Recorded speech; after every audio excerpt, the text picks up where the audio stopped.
Although IVF has advanced by a lot, the reproductive surgery actually play a actually important role in both preparing the womb and the environment for optimal implantation, as well as achieving spontaneous pregnancy for the patient.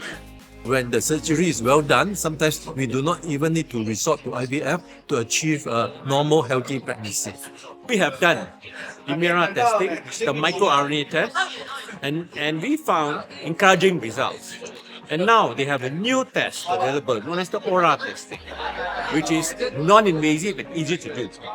So we have done that study too, and we are ongoing to our phase 3 our results.